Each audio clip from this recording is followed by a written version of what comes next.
In this episode, we speak with Pete Brown, Global Workforce Leader at PwC. Pete advises boards and executive teams on the workforce implications of AI, helping organizations redesign work, accelerate skills development, and navigate large-scale transformation. He also leads PwC's Global Hopes and Fears survey and co-authors the AI Jobs Barometer, two widely cited studies examining how technology is reshaping jobs, skills, productivity, and workforce trust. Pete has more than 2 decades of experience across workforce strategy, leadership, organizational transformation, and human capital consulting. Before joining PwC, he was a partner at Accenture and previously served as an officer in the Royal Air Force. Throughout his career, he has worked with organizations around the world to help leaders build capability, improve performance, and prepare their workforces for change. Pete has been recognized by the Consulting Report as one of the top 25 human capital consultants and leaders for 4 consecutive years. PwC is a global professional services network operating in 149 countries with more than 370,000 people across assurance, tax, consulting, and deal services. I am your host, RJ Lumba. We hope you enjoy the show. If you like the episode, click to follow. RJ Lumba is the Executive Chairman of Market Insight Media and Managing Partner of GrowthCap. He is the host of Top Consultant, a podcast featuring today's best consultants who advise and provide services to corporations, governments, nonprofits, and other organizations. Executives and key decision makers tune in to Top Consultant to identify the most knowledgeable and experienced consultants for their most important projects. Pete, thank you so much for taking the time to chat with us today. It's a delight to be with you. Oh, Jason, lovely to see you. Thanks so much for asking me. Looking forward to the conversation. So this conversation is happening at a great time. I think the area you cover is top of mind to many companies, many executives, and that is how do we appropriately address and leverage AI's impact on the workforce? And, maybe that's kind of a daunting task to undertake. But maybe to kick off, it would be good to hear your thoughts, and we'll go into your background in a bit too, but maybe just to hear your thoughts on what you see companies most concerned about related to AI and how they're approaching it. I mean, you said now is an exciting time. I'm really lucky that I've spent my entire career sort of working with leaders and with workforces, right? With people. And I genuinely love it because there's never been a time in my career where actually there hasn't been something around the workforce that is critical. It's a constant, right? And I'm a huge believer in that in terms of any sort of change, any sort of disruption. Organizations, you need and you rely on your workforce to be motivated, inspired, to help drive whatever it is you're trying to do in order to get the results you're trying to get as an organization. So I think working with people is a huge passion of mine, something I thoroughly enjoy. I think to answer your question, if I put an AI lens on, what are we seeing? I would say conversations colleagues have with leaders, with boards, is pretty consistent at the moment. We're seeing record levels of investment in AI. Many of those leadership teams are seeing dashboards that are reporting green in terms of adoption, and they're all moving at record pace, right? The cliche around change never stops, it really doesn't, and it just gets faster. But at the same time, they are asking the question around where's the return on this significant investment? And the vast majority say they are planning to continue to invest, but they are asking to see where's that return. And we see those that are getting ahead, there's an unequal distribution in terms of the value. I would say, though, that if I then look at the conversations I have with workers, and we lead one of the largest surveys of workers around the world, some 55,000, called Hopes and Fears, I think that starts to reveal the answer as to why there's that sort of delay. And I think it's because there is a question around trust in the systems itself, trust in the AI. Is it being done to me? Am I just accelerating the deletion of my job, so to speak? There's also questions, I think, around trust in leaders. Just over 50% of workers say they trust their leaders. About the same number, say they don't, right? Well, that's a challenge because if workers don't trust their leaders, if 1 in 2 are looking at leaders and actually don't think the leaders have got their best interests at heart, that immediately presents problems around driving change, driving transformation, getting that workforce to lean in and really affect that journey you're on. So I would say the organizations that are getting ahead are really trying to close that gap. They're enabling cultures where innovation is celebrated, where there's a clear transparency and story from leaders around why they're using AI, what the outcomes are they're trying to achieve. And they're equipping the workforce to have the tools and skills to be able to really contribute to that journey. And as I understand, some of your work, deals with upskilling or maybe retraining. And I imagine there's, of those 55,000, a lot of these folks are probably thinking to themselves, I should become AI proficient to protect my job, not only protect my job, but to thrive in my role. I should be able to leverage all of these tools to better help my organization and to get the return from what AI promises. Are you seeing work in that area where corporations are bringing you in and saying, let's create a program to upskill our workforce to be AI proficient? Joe, we are.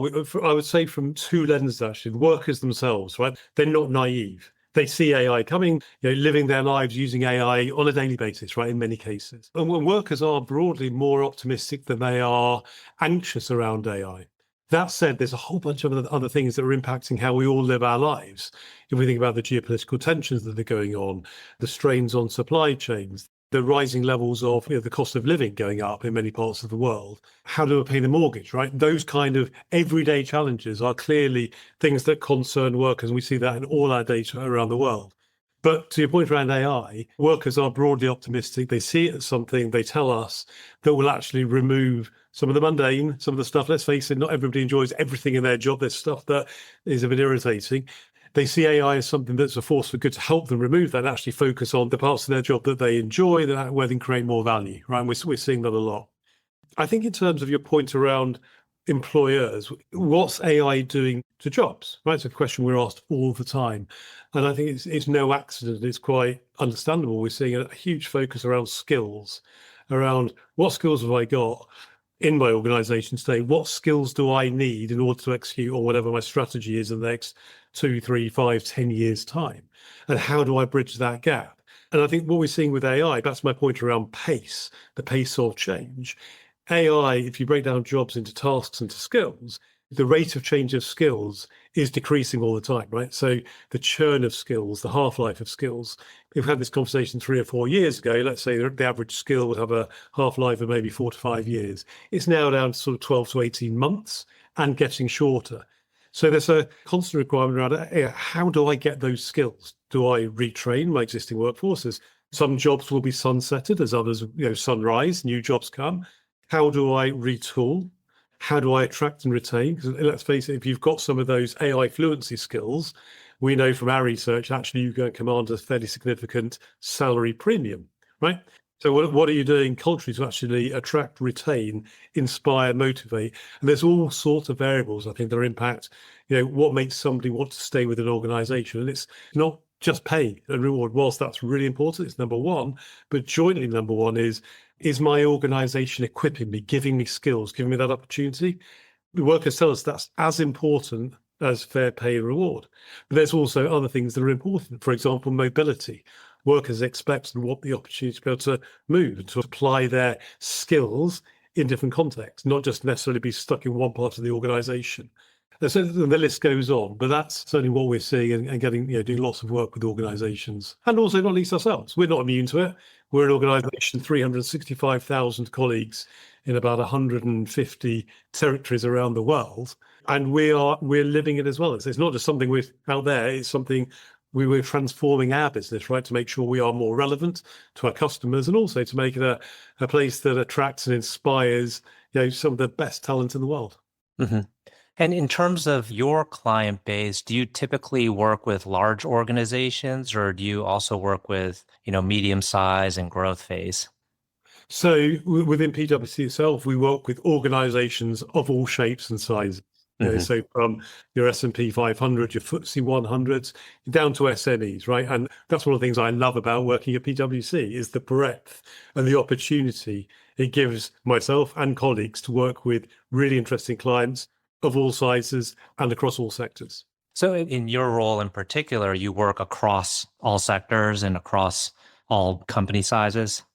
Yeah, so within the workforce network at PwC, there's about 12,500 colleagues. Hmm. And we work with organizations from the smallest through to the largest, from single territory through to global multinationals. Personally, I tend to work with global multinationals. Hmm. But again, that's a particular interest to me. I really enjoy that kind of work.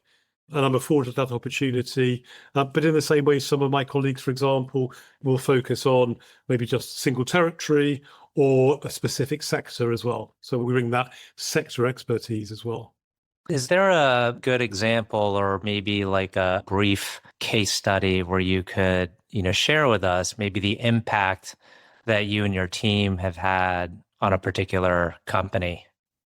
I'll give an example. I won't name it because I'm unable to, but we're doing some work with a global multinational in the financial services sector. And like every organization around the world, they're faced with many of the challenges that I alluded to earlier on. The disruptive technology challenge, the demographic challenge, the fact that we're all getting older in many parts of the world, the geopolitical tensions, the social instability. How do they position and prepare their organization to be relevant going forward? And their sort of brief was, it came directly from the CEO, is around how do they equip their leaders to really, if you like, sort of see around the corners, to be much more enterprise driven as opposed to business stroke silo driven, which they have been historically. And so they embarked on a journey which we co-created with them around equipping in their case, it was their top 50 leaders. It was a brilliant journey to date. And it's not so much what we actually did in terms of the interventions, although that was very creative and very innovative. It's actually been the impact that's happened. So 80% of those leaders who went through that journey have now taken on roles of much broader significance. Two of them have become their global chief technology and AI officers. And the impact it's had on their business performance, really, truly transformational and measurable, right? In a way that I've not seen in many other leadership kind of programs over the years. So, I mean, hopefully that's a good example of where our team, and that one is a team from colleagues around the world, have been working with one of our clients to help them achieve some of the outcomes they're hoping to get. Do you have a view on which AI technology is one that corporations should really adopt, whether it's a certain model or platform? Is there one that you might gravitate towards and saying, hey, we've kind of looked into this in depth and this is what we recommend? No, to answer your question, I think as we're seeing, many organizations, ourselves included, use a number of the available models and Right. different providers. But I think for me, it comes back to fundamentally, dare I say, with any kind of new technologies as they've come on over the years, it's actually more around the organizational, the workforce readiness, the leadership, the trust, and understand really why you're using the technology and the outcomes you're trying to drive. And I think if you can answer those kind of questions, that will then help you as an organization work out which is the most appropriate tool for you to use. Hmm. We're seeing this with the conversations we have with many of our clients. The workforce readiness, the leadership readiness, the operating model, the redesign of work is as important as the technology, if not more important as the technology itself. Hmm. I ask because I know folks who have taken a stance saying there's, a proliferation of AI platforms now.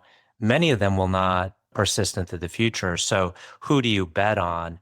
And with a $1 trillion valuation, with Anthropic and the sophistication of their tools, the early lead, some folks are making bets like advising people you should lean in on this because that's likely to survive and be the predominant technology.